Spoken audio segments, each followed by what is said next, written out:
Ouais les potox, c'est Antox et bienvenue dans cette nouvelle vidéo consacrée à la critique de l'épisode 45 des 50 de la saison 2. Comme d'habitude ça va spoiler de partout, donc je vous invite à regarder l'épisode de votre côté dans un premier temps et ensuite à revenir sur cette vidéo pour qu'on puisse en discuter tous ensemble. Nous reprenons donc au fameux combat ultime des oubliés, l'ultime combat. D'ailleurs quand ça a été annoncé aux oubliés, donc aux principaux intéressés, Gary il avait crié, il m'avait fait rire. Ça peut en rebuter certains d'ailleurs, hein. Ça peut énerver aussi quelques personnes, mais j'avoue que moi ça me fait toujours rire. Comme je l'avais dit dans l'épisode dernier, il me semble que c'est l'épisode dernier que j'avais dit ça, j'aimerais bien que voir en priorité Jess remonter. Ensuite j'aimerais bien que ce soit Gary, donc bien évidemment Jess et Gary c'est parce que normalement ils sont pas censés être là, je répète, à la base les oubliettes V2 ne sont pas censés exister. Après les oubliettes V1 n'étaient pas censés exister non plus, donc quelque part ce serait normal que Jess se fasse éliminer, mais peut-être pas de cette manière là, parce que pour moi les oubliettes V2 ne sont pas censés exister, donc j'aimerais vraiment voir Jess et Gary revenir. Et ensuite la troisième personne que je voudrais voir revenir, bah du coup il n'y a pas vraiment de personne que je voudrais vraiment voir revenir plus que ça, mais il y en a un qui se démarque un petit peu, c'est Héloïse. Voilà, elle avait dit, elle avait des comptes à régler, elle était un petit peu énervée etc. Après j'ai l'impression que ça s'est un petit peu apaisé au vu des derniers épisodes, donc à voir comment ça va se dégoupiller. Mais voilà, j'aimerais bien que ce soit Héloïse qui réintègre l'aventure parmi les autres, ce serait mon choix. Non, moi je ne pense pas que ça va être vraiment eux. Moi je voyais plutôt Jess, Jade et Naka sans ordre d'importance, hein. Je voyais juste ces trois personnes là parce que pour moi c'est les trois personnes les plus fortes des oubliettes V2. Puis tu as le public qui entre dans l'arène et qui s'installe. Nico il m'avait fait rire parce que Nico et Maïsan ils étaient arrivés ensemble un peu comme s'ils étaient mari et femme. D'ailleurs Nico il avait dit que justement c'est sa femme. Je le déteste. Gary aussi qui m'a fait plaisir parce qu'on sentait qu'il avait vraiment un esprit revanchard, il avait vraiment la niaque, il voulait prouver à tout le monde qu'il méritait sa place. Moi ça me fait plaisir de voir des mentalités comme ça. Ça change d'ailleurs de sa mentalité un petit peu défaitiste du jeu d'avant avec le puzzle. Je préfère le voir comme ça que de le voir défaitiste comme avec l'épisode d'avant. Et le jeu est simple, tu as un lingot, une sorte de lingot d'or en fait qui est enfermé dans un cube en verre et le but est de récupérer le lingot d'or le plus vite possible. Les trois premiers qui arrivent sont sauvés, les trois derniers par contre eux sont définitivement éliminés. En revanche ils sont censés les retirer donc des cubes en verre, mais ils ne peuvent pas faire bouger le cube, donc il va falloir se montrer un petit peu subtil, un petit peu réfléchi. Et quand tu vois la taille des trous, c'est un peu on dirait que c'est un peu un éléphant qu'on place en plein milieu d'un magasin de porcelaine. D'ailleurs je me suis demandé si le trou était assez large pour faire passer un bras, parce que tu voyais en plus avec les gros bonhommes, genre Gary il avait dit lui-même en interview il a des mains d'éléphant, donc il était même pas sûr que ça rentre. Pareil avec Naka il est quand même assez costaud, donc est-ce que ça pouvait passer? J'avoue que j'avais quelques doutes par rapport à ça. À mon avis c'était assez compliqué. Et d'ailleurs pour moi les femmes avaient un avantage concret puisque comme elles sont plus fines forcément leurs bras sont beaucoup plus adaptés au trou, alors que les deux mecs qui sont là bah malheureusement ils ont des bras de mecs, hein, donc c'est un peu plus compliqué. Et le jeu commence et d'entrée de jeu on découvre un truc que le lion n'avait pas précisé, c'est que les lingots étaient un petit peu on va dire attirés, ils étaient un peu collés on dirait au sol du cube. Et aussi surtout parce que tu pourrais croire que c'est un petit lingot de merde en plastique, voilà, mais apparemment non, apparemment ça avait quand même un certain poids. Alors je me doute que c'était pas un vrai lingot d'or, hein, parce qu'un lingot d'or de cette taille ça coûterait ultra cher. Je pense pas que ce soit ça, je pense que c'est simplement un accessoire qui a été un petit peu maquillé pour que ça fasse l'impression d'être un lingot d'or. Mais quoi qu'il en soit, si c'est vraiment lourd, si ça a vraiment un petit poids, bah le jeu est beaucoup plus compliqué qu'on pourrait le penser. La première à être sauvée fut Jade. Je vous cache pas que j'étais dégoûté de zinzin. En plus la première vraiment c'est bon, après elle est ultra forte, hein, donc elle démérite pas, bien au contraire, mais forcément j'étais dégoûté parce que je voulais quand même l'avoir éliminée, donc elle réintègre l'aventure officiellement. Naka lui de son côté il était limite échec et mat parce qu'il avait bloqué en fait le cube avec son gros bras, il n'arrivait pas à le prendre, donc en fait c'était ultra frustrant pour lui et je peux le comprendre. Pour moi le jeu, parce qu'on parle souvent des équilibres par rapport à la parité hommes et femmes, pour moi la parité c'est aussi bien du côté des femmes forcément, mais également du côté des mecs. Et pour moi là les mecs ils avaient quand même un désavantage,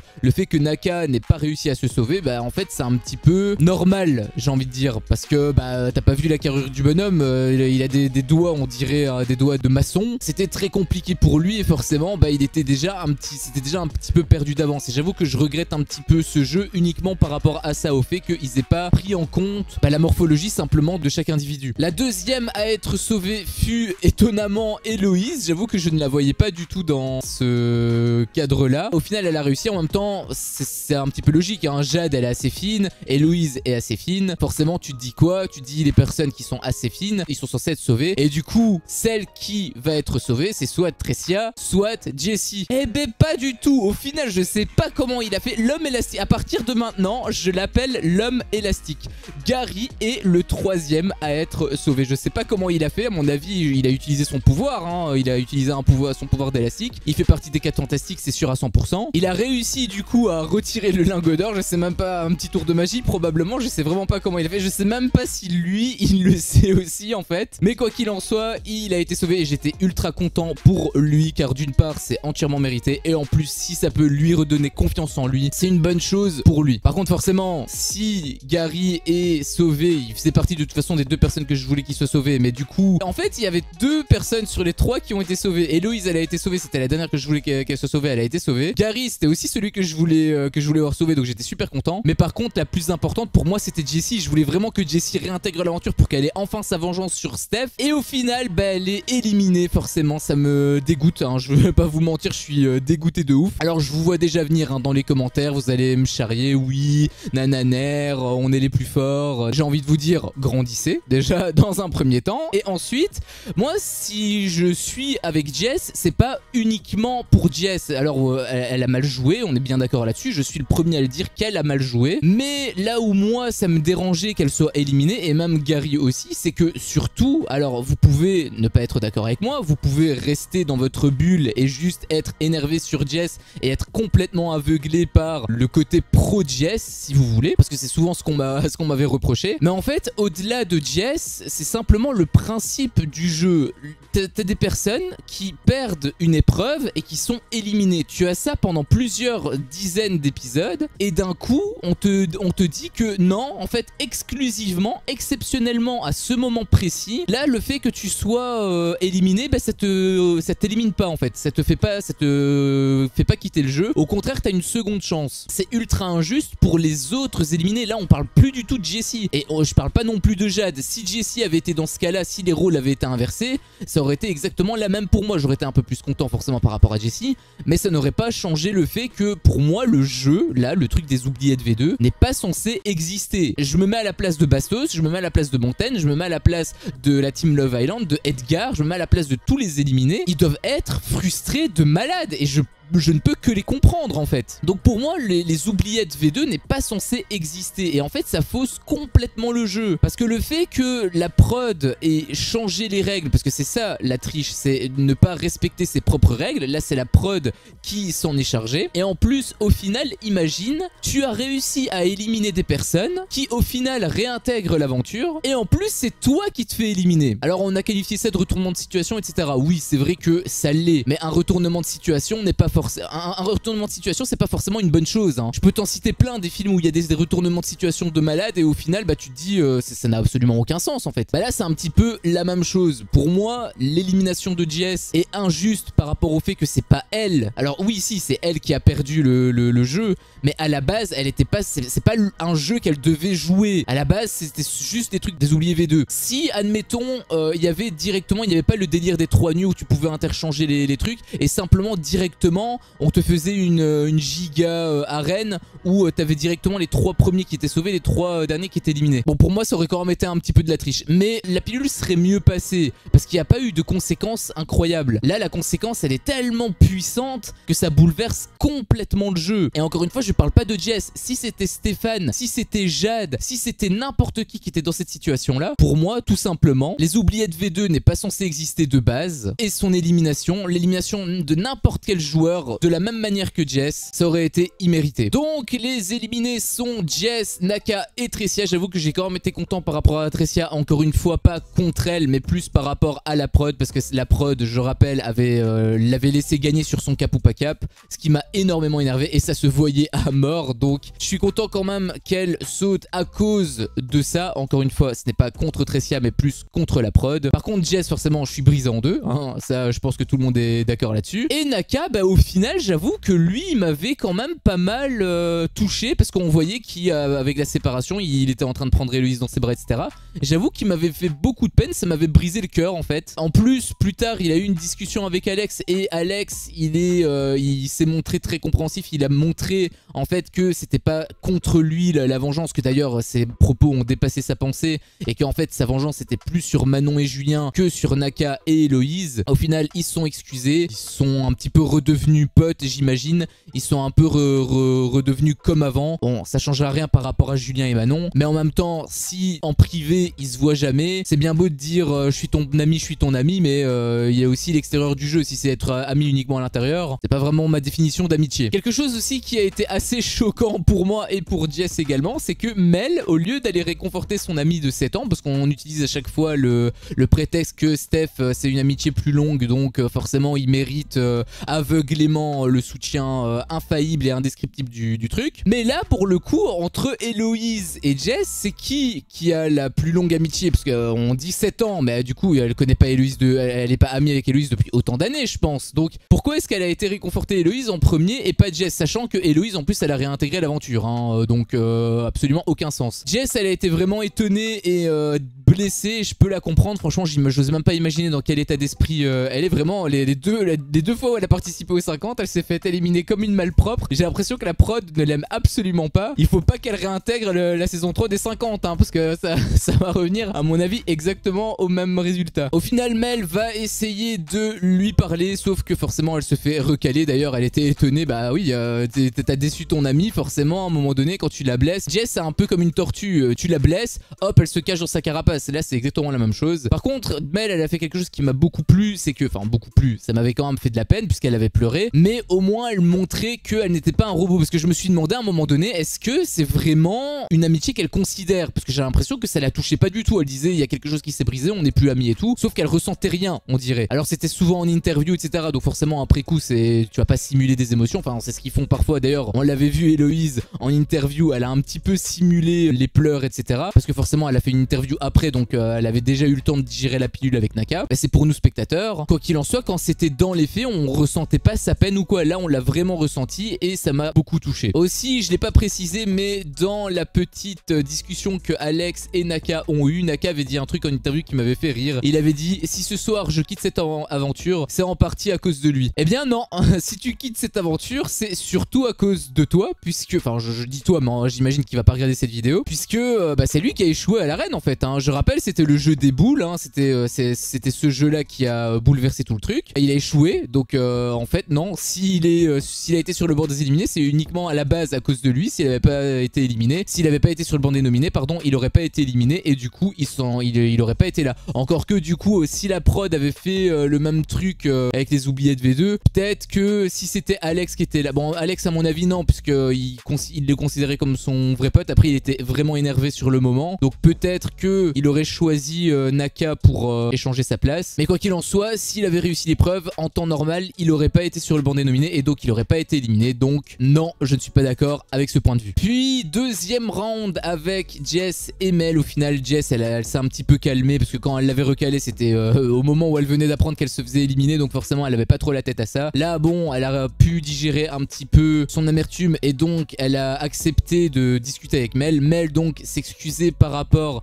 à ça, si ça pouvait la blesser et tout, mais je ressentais qu'elle était un petit peu détachée. Jess l'entend d'une oreille, mais le problème c'est que les faits sont les faits en fait, hein, on peut pas les effacer. Forcément elle a été blessée, j'imagine qu'il faudra du temps pour que ça cicatrise. Elle accepte à moitié on va dire ses excuses, mais vraiment de très très loin. D'ailleurs Mel en interview avait dit un truc qui m'a énervé, puisqu'elle avait dit les amitiés à sens unique ça m'intéresse pas. Bah là le problème c'est que l'amitié à sens unique c'était plutôt elle qui l'a donné, parce qu'elle donnait pas de réconfort à Jess, alors que Jess Jess à chaque fois que Mel avait besoin d'un réconfort, elle lui donnait. Donc ses propos sont plutôt destinés à elle-même en fait. Et elle avait dit une deuxième phrase, elle avait dit 7 ans d'amitié foutus en l'air pour un jeu. Alors oui, mais en même temps le jeu a dépassé le cadre du jeu. C'est-à-dire que il avait des choses que... admettons, le jeu c'est une sorte de simulation si tu veux. Admettons t'es vraiment dans la merde IRL. Si ton ami ne te soutient pas, bah du coup c'est pas vraiment ton ami. Bah là c'est un petit peu la même chose. Après oui, je peux comprendre que c'est un jeu, du coup il faut un minimum s'en détacher. Sauf que là, au-delà du jeu, elle devait faire des choix d'amitié. Enfin des choix d'amitié. Elle devait simplement prendre des décisions qui lui semblaient justes. Elle les a prises, mais elle les a pas prises de façon réfléchie selon moi. Et elle a juste été emportée par ses émotions. Et le truc c'est que comme elle a été emportée par ses émotions, ça veut dire que c'était vraiment les décisions qui l'a touché le plus. Et apparemment Jess n'en faisait pas partie. Et c'est je pense cette petite lecture entre les lignes qui fait que Mel et Jess ont eu une rupture en tout cas. D'ailleurs aussi quand Mel était en train de pleurer, donc t'avais tout le monde qui la réconfortait et tout, c'était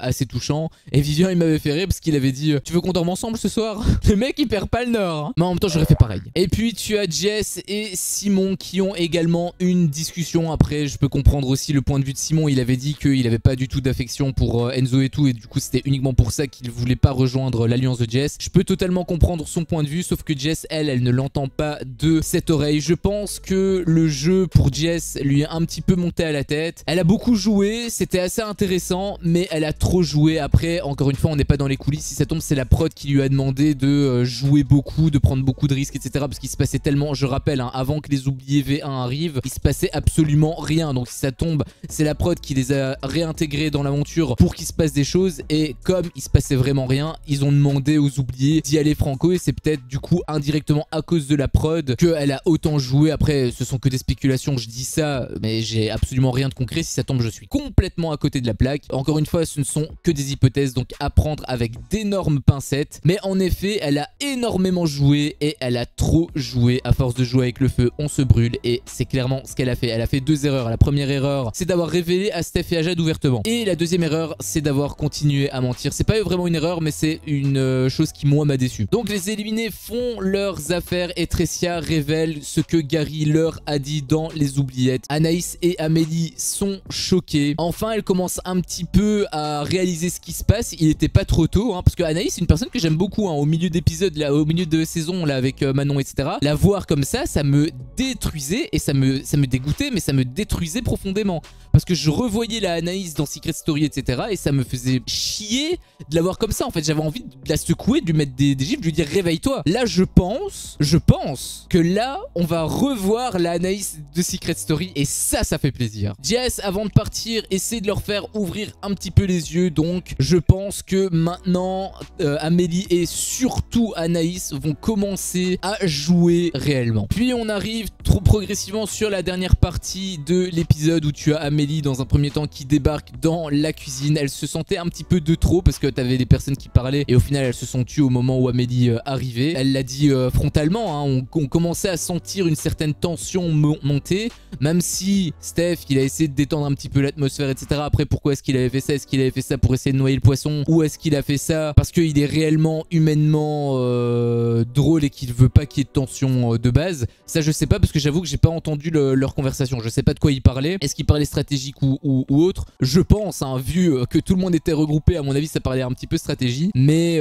du coup voilà, j'avoue que je sais pas trop. Puis Anaïs qui arrive et révèle aussi ce que Gary a dit. D'ailleurs Jade elle m'a beaucoup fait rire parce qu'elle elle adore jouer sur les mots. Je vous la fais courte, elle a dit Gary nous a pas dit ça, il nous a juste expliqué les groupes qui se formaient. Donc il a dit ça puisque Gary a dit les groupes qui se formaient, et donc les groupes en question faisaient écho au groupe de Stéphane, au groupe avec Cass, même l'autre groupe hein, avec Enzo, Colette, etc. C'est exactement ce qui s'est passé. Et aussi un autre truc qu'elle avait dit on joue tous ici par affinité, il n'y a pas de clan, il n'y a pas de groupe, il n'y a rien. Bah oui, vous jouez par affinité, mais eux aussi jouent par affinité, et c'est pas parce qu'on joue par affinité qu'il n'y a pas de clan en fait hein. Forcément si j'ai mon pote qui est là, bah ok je joue par affinité, mais du coup indirectement je fais un clan avec lui. En fait c'est ça que je supporte pas avec Jade, c'est qu'elle joue sur les mots et elle maquille absolument tout. Au lieu de dire directement et concrètement ce qui se passe, elle essaie de changer un petit peu les mots. On dirait une femme politique. En fait je la verrais bien dans la politique, je sais pas ce qu'elle fait, mais je la verrais bien dans la politique en fait. Et d'ailleurs